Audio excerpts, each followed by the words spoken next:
So Switch 2 stuff has obviously been buzzing a lot lately, but there's been a few other things happening as well, such as the Xbox Developer Direct. Now, that took place yesterday. I did watch it.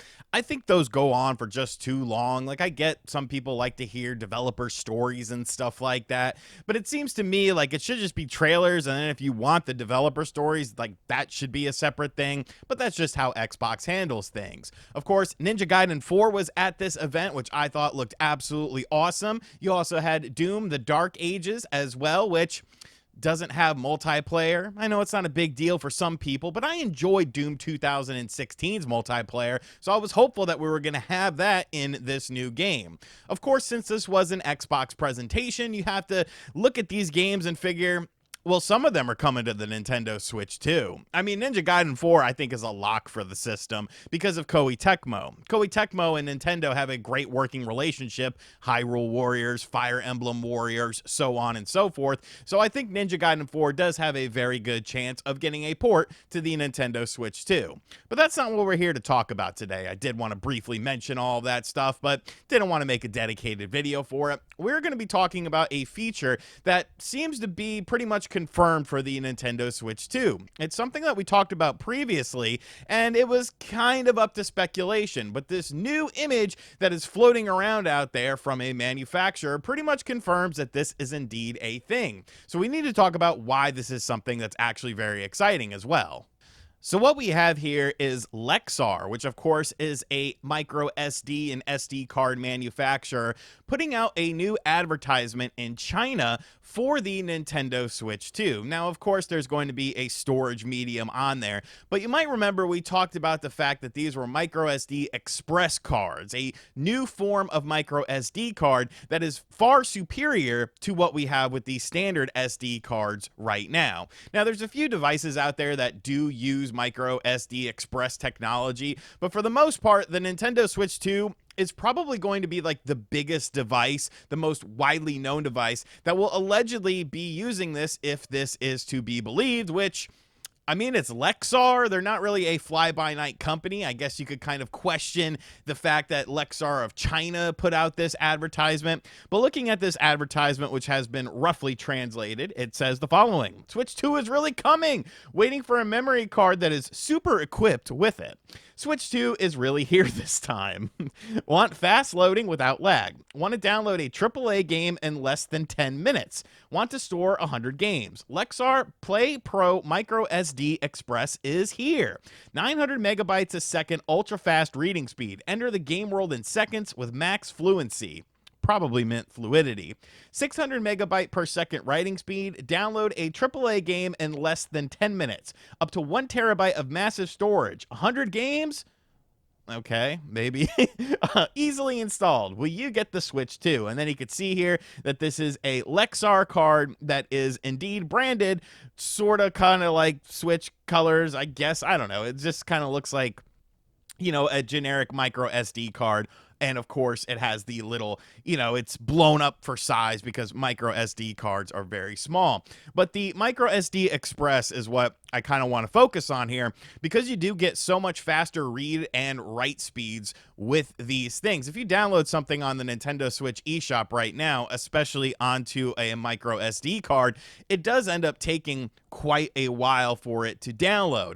Hopefully, this will kind of alleviate some of that, because the write speed is much faster than what you have on a standard micro SD card with this Express technology.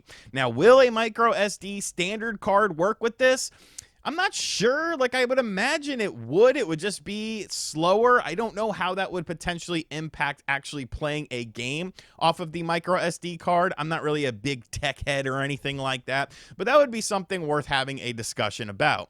But the real discussion is, what is the price point going to be for this? Because if you might remember, when the Nintendo Switch first came out and you had to buy these micro SD cards, I mean, they weren't very cheap.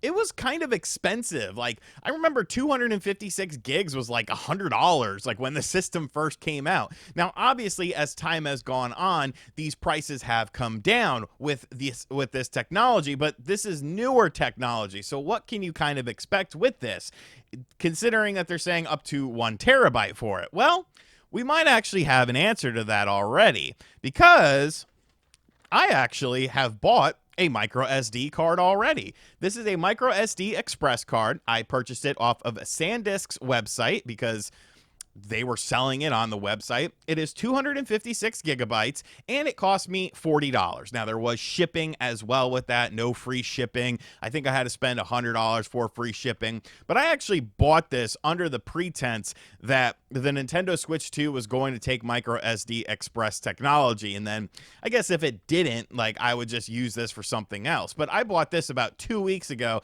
and I got it about a week and a half ago. So 256 gigs, you know, it kind of depends on how much we see compression on some of these games, because a game like, you know, Doom and Call of Duty, a lot of third-party games that we're going to have to factor into this whole equation are going to be very big games, and I'm sure they will be condensed somewhat down to a more reasonable size for the Nintendo Switch. But I do kind of worry about cartridges on this system, because I don't think a lot of third-party companies are going to put a whole game on a cartridge. And if you're contingent on a download, then you kind of get into the preservation aspect. You get kind of into the whole, you know, do I actually own the game sort of thing, that realization that technically a company can come along and remove that game from your purchase history if something comes up with it. Now, there's a very small chance of that happening, and I'm sure that's not something that potentially would happen,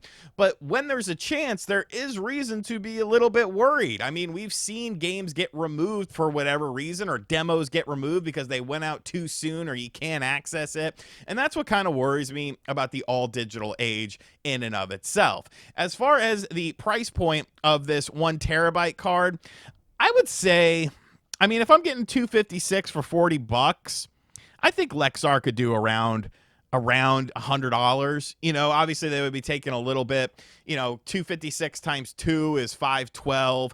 512 is about half of that. That would be $80. I don't know, maybe 120.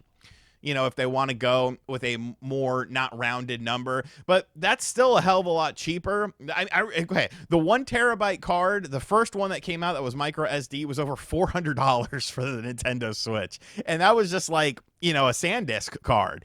So I think these cards, and, you know, being a bit cheaper when the Nintendo Switch launches, I mean, these are going to be at their peak price point. Like, this is the highest that these cards are going to be. $40 is the most that anyone will probably ever pay for a micro SD Express SanDisk 256 gigabyte cartridge, unless there's just a massive shortage of them. So as time goes on, you know, micro SD cards, of course, will go down in price. It almost makes you wonder if a company would have the balls to put an entire game on a micro SD card. If you got like a 128 gig micro SD card or micro SD Express card, and just put your whole game on there. And so that way there would be some sort of physical way to play the game without having to be contingent on any sort of online download, or it being just in the online portion of your Nintendo Switch 2. I mean, I'm just kind of spitballing here. That's probably not something that's ever going to happen, but it would be interesting to see. You know, you could always make a cartridge. Like, if you look, man, I wish I had it on my desk here, but the Nintendo DS cartridge that I have, that is a, you know, essentially a way to play all Nintendo DS games just on this one cartridge on a Nintendo DS, that actually is functioning. It looks like a Nintendo DS cartridge and it acts like a cartridge, but everything is on a micro SD card onto that. So it reads the stuff from the micro SD card. The cartridge itself is essentially just a vessel to get access to the game. So I don't know. I'm just kind of spitballing stuff here, but I did find this interesting. I found it interesting enough to make a video on it, because it does seem like micro SD Express is going to be the way of the future for the Nintendo Switch 2. And that's some cutting edge technology, man. That's some good stuff there. Way to go, Nintendo. Way to go. But let me know in the comment section down below, what do you think of this? Do you think that micro SD, let me know if you're like smart with this stuff, because I'm not the brightest, you know, crayon in the box with stuff like this. But like, do you think a standard micro SD card will be compatible with this system, or is it only going to use Express?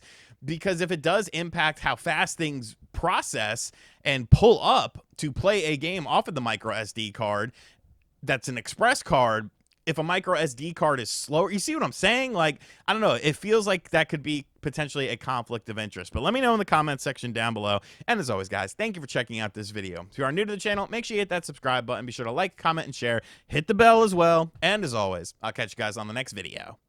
Later.